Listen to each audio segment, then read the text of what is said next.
L'interprète ne cachait pas ses problèmes d'addiction à la drogue et à l'alcool, notamment dans ses chansons.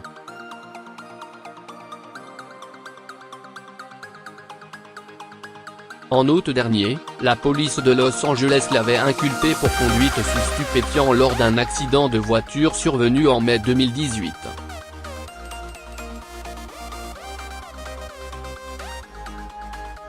Son ex-petite amie Ariana Grande avait également évoqué ses addictions comme l'une des raisons de leur rupture. Toujours en mai dernier, « Je ne suis pas une baby-sitter ou une mère et aucune femme ne devrait se sentir obligée de l'être », avait-elle écrit sur Twitter peu de temps après.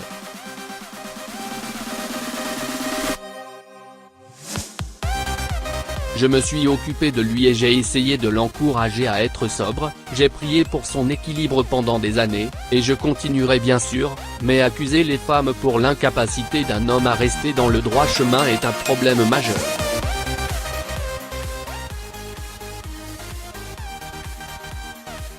Originaire de Pittsburgh, dans l'État de Pennsylvanie, Mac Miller s'est fait connaître dès l'adolescence en publiant ses premiers titres sur Internet.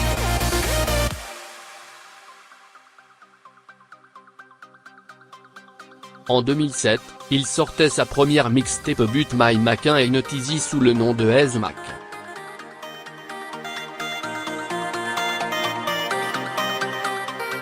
Musicien autodidacte, il savait jouer du piano, de la batterie et de la guitare dès son plus jeune âge.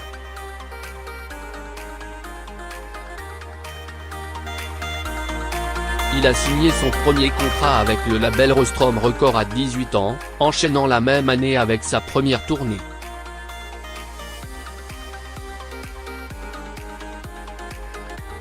Son premier album studio, Blue Side Park, publié en 2011, s'était hissé à la première place du classement Billboard en quelques semaines.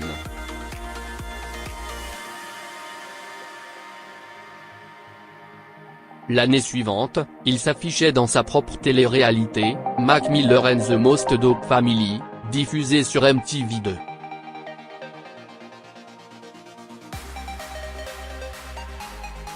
Ses collaborations avec sa pop star de petite amie, Ariana Grande, sur les titres My Way et My Favorite Part ont contribué à le faire connaître du grand public.